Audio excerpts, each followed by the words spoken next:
Hello. Here's another video. This time, I have a game where I frontline versus Wintergaming. Another clickbait video here. And I show you how to win and then lose. How to lose the game. Actually, today we're gonna diagnose, we're gonna diagnose the critical flaw in the decision making of my side, of what I did that was kind of just wrong and threw the game. After the game, there was a single moment that I realized was the moment where I could have made the game even, but kind of threw. So we're gonna start off. Yeah, I'm just gonna get my mexes and do the solar opening. I did it a little differently because there was a fourth mex. Although I believe I forget that you can't actually go for the fourth mex unless you build the power. Like a lot more power than this, so I sort of fumble a little bit at the start here, but it just it evens out. Yeah, I fumbled just a little bit. Shouldn't have done this. Should have built these first. Shoulda, woulda, coulda. A lot of shoulda, woulda, couldas this game. I could have won this game or made it even if I had made a singular choice. But I had been thinking about Sun Tzu's The Art of War too much, and so I sort of made a bad play based on all of it. So I'm opening vehicles. I like vehicles a lot. I love the Blitz. It is very good at doing run-bys, and we'll see how we will defeat the Wintergaming. Yes, the Wintergaming in the front line. Another he's highly rated. He's about my skill level, actually. And we will defeat him in the lane. We'll actually win the laning phase, but we will lose in the later half because of his allies. I'll explain that part later, but once you have your constructor up, you have your engineers. I like to have my engineer go with the commander and try to get my commander just to run as fast as possible, and I don't like him building that many mexes along the way. I want the engineer to do that. That way the commander can just run. And that you'll see I'll able to get to about this point, a little bit further than the midline, which is good because of all this design or this strategy. Still on 2 times speed here, but alright. Actually, let's play from my view. Alright. Well, I'm gonna show you how to defeat Winter, okay? Step 1, build 5 blitzes. Actually, I have 10. This is my usual queue. I have 2 or 3 engineers, 10 blitzes, 4 artillery, and then 2 T2s or 2 medium stout tanks or whatever.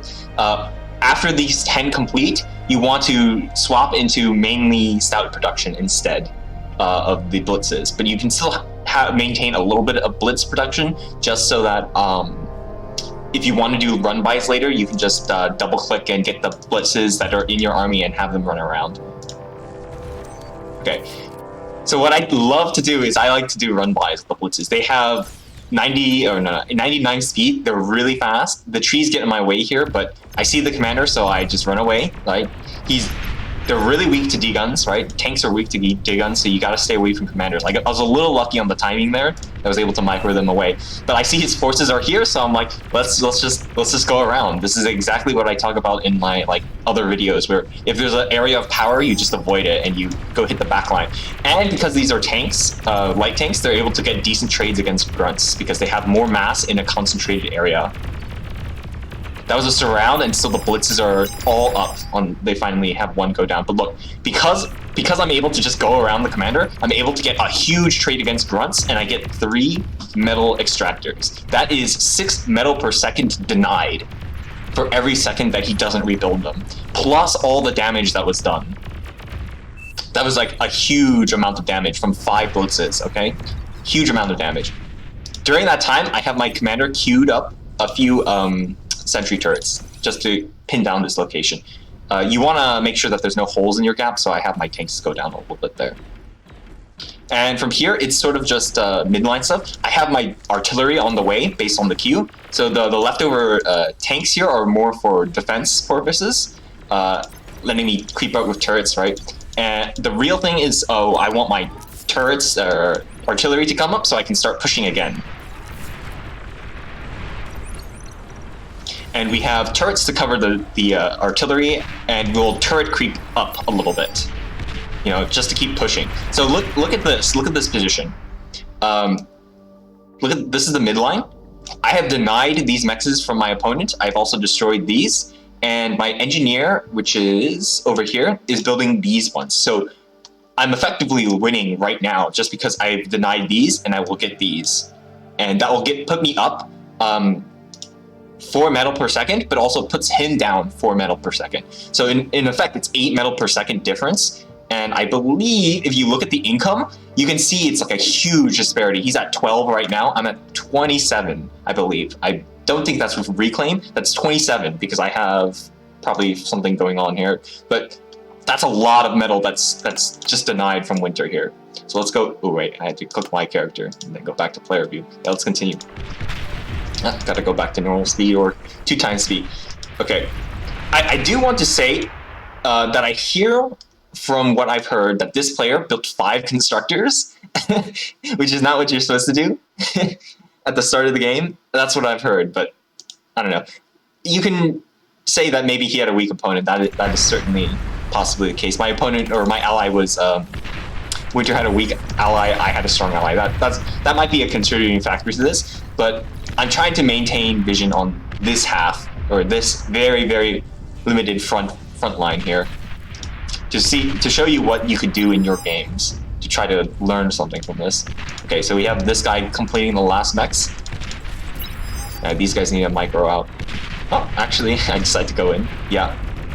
See, the artillery are pushing down the towers, which makes it much safer for the soldiers to go in, the tanks to go in, and he just can't deal with it with bots. The artillery just outrange, the turrets cover them, the soldiers are in the front. It makes it a very, very difficult thing to push into, and he would need like overwhelming force to defeat this position. And it creates like a wall, and I'm trying to cover this little gap here because I don't want him to run by. Because I don't have too much at home. I do want to mention that I sort of messed this up later in the game with my T2 factory, but I like to have my queue actually really close to the base, because what happens is you'll be microing your stuff, they will gather up here, right? And if a run by happens, you actually have a sizable force that can just go run at them. If they were streaming like this, you would have to bunch them up first, which takes time. They're already bunched up, and so you can just run them in if they're queued close to the base instead of like right into the front line. It's just a preference thing, because there is certainly a benefit to having it always at the front.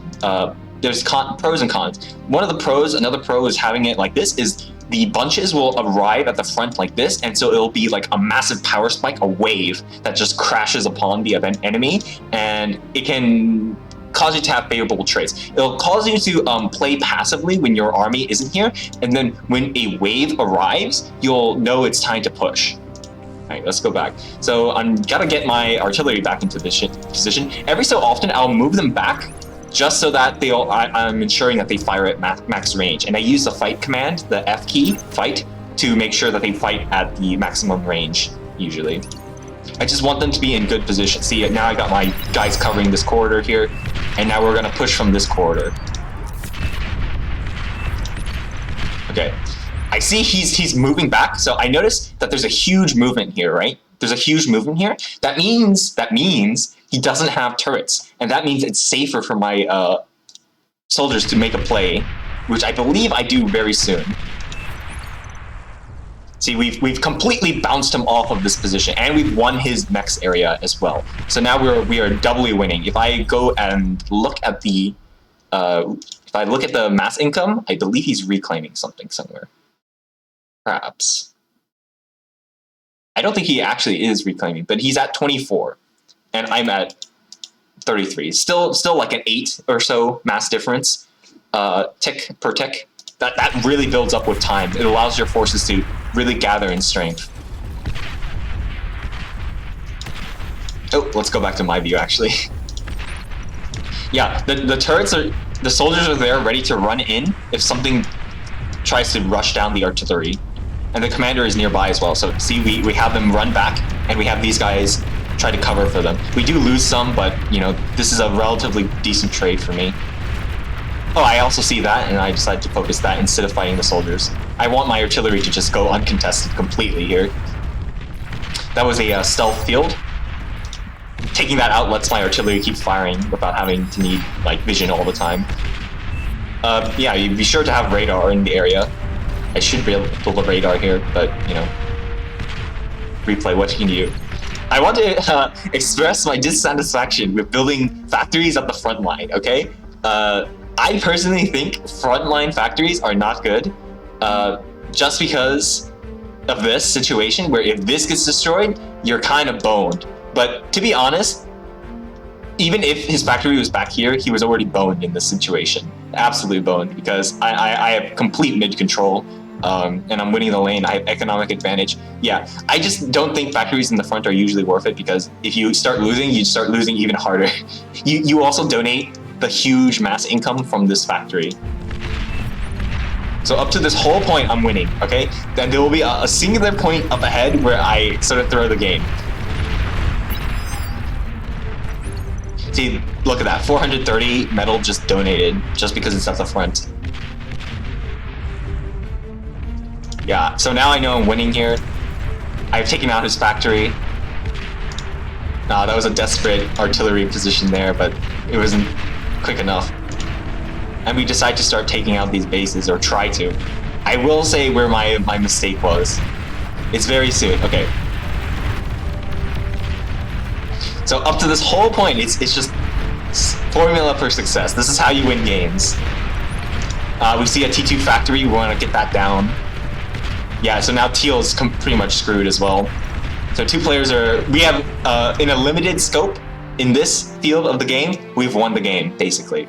But I will discuss how Purple up here is able to do the same thing. He beats this area, and now we are in a situation where it's a base trade situation, where we have to go like this. I thought about this after the game. If you're in this situation, you want to do this. You don't want to defend. You don't want to defend, okay? You don't want to waste time doing that.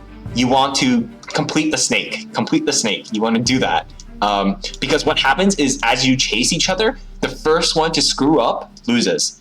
The first one that stops eating loses. So this guy, I think Orange is able to hold him there. I think after the game, I should have let Orange deal with this entirely on his own. I would have been able to fight this way and make the game more even. Also, I want to discuss my critical mistake with a certain player in the corner here. Okay, at this point, I have a decent army, not crazy. I am a little attritioned here. See, I am constantly sending reinforcements in, so I'm a little attritioned here, and I'm thinking in my head, right? Wintergaming just fled into this corner.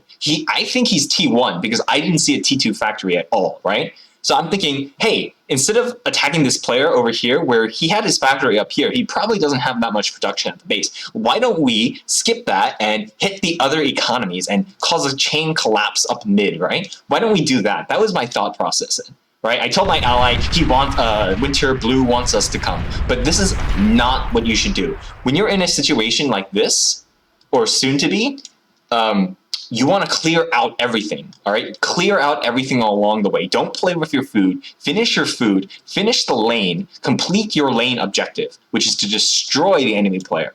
And once this enemy player is destroyed, you contest this region as you eco. And once you're finished ecoing, you then do the push.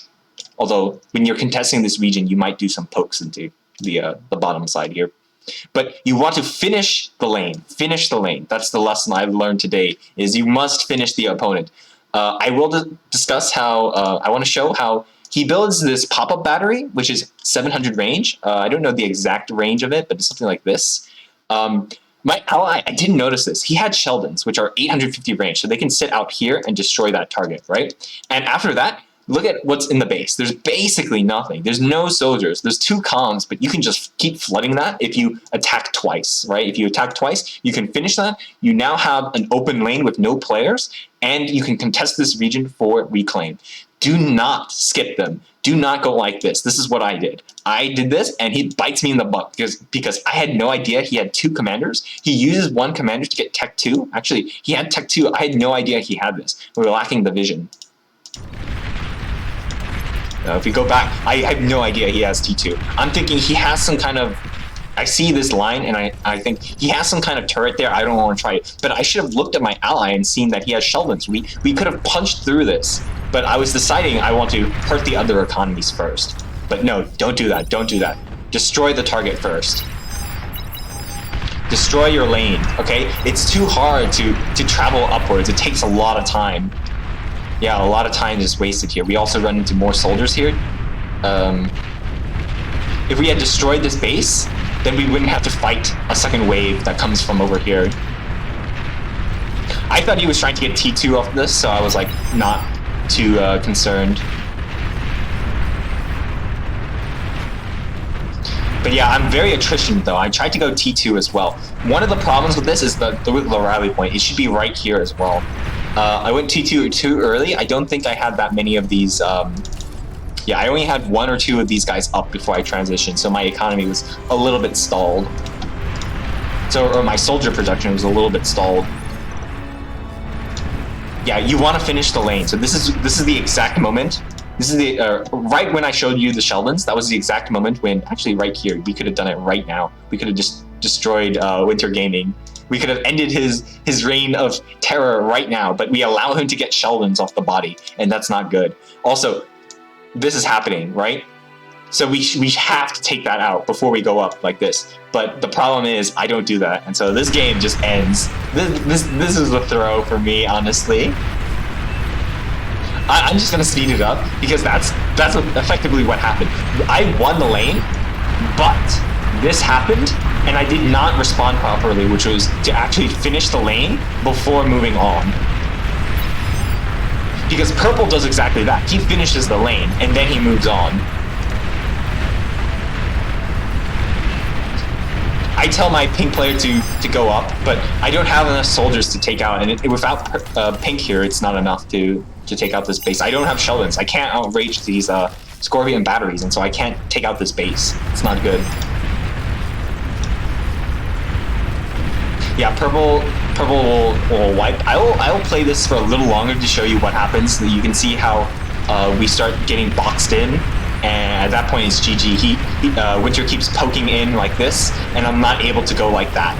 So I fail in my eating strategy, and so they're able to eat us first.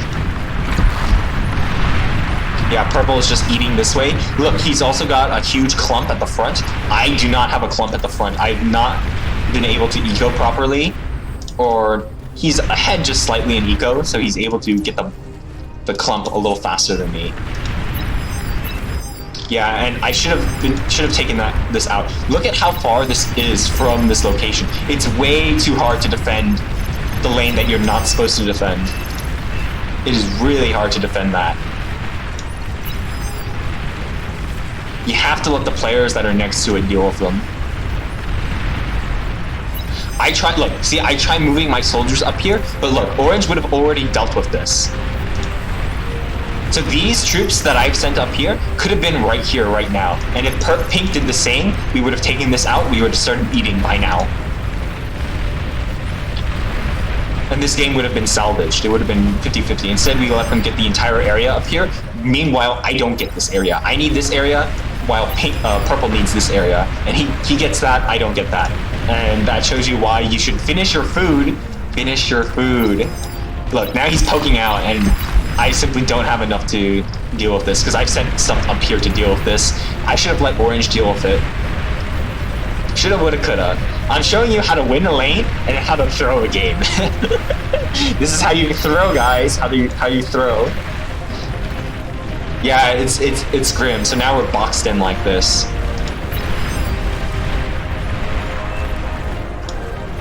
Yeah, I should have let orange deal with it. He had the mass for it. I had so mass. But look at this. This isn't good. Pink or purple, or yeah, pink had to go run like this and back like this. That's a lot of wasted time. And my forces are still streaming in. They need a clump up. They can't do this. This is not good. Sometimes I do this, but I should not do this. Personally, I think if all these forces were right here right now, and they let pink do this, and then they arrive, that would be better than if they stream in like this, in my opinion. But I'm feeling kind of desperate here. I see that we're boxed in and I don't like it. Yeah, Misplays all around. Definitely should have killed this this guy. Definitely should have ended him way earlier. Instead, we let him get established. He's got a little fort here. It's just too much. Yeah, it's too much. I'm not even able to take that out because of the plasma battery. He uses something gets killed here. Yeah, it's so grim. Alright, I'm gonna end it here because you can see the writing on the wall. There's like stuff here. They keep poking in from here. I can't get enough forces to the front. They keep poking in from here. Yeah, it's just not good. Not good. And he's getting the mexes here. He's getting them upgraded right now as well. So purple will just eat us like that. So I needed to eat this player first before moving on, but I moved on first. Don't do that. Don't do that. Eat your lane, complete your lane objective, and then move on. All right. I kind of repeated myself a lot in this, but thanks for watching, I guess. Hopefully you learned something. Hopefully you learn how to win the lane early on, or maybe you see more evidence of how a strategy like this can work. And hopefully you don't make the same mistake I did here. All right. Thanks for watching. I'm going to end it now.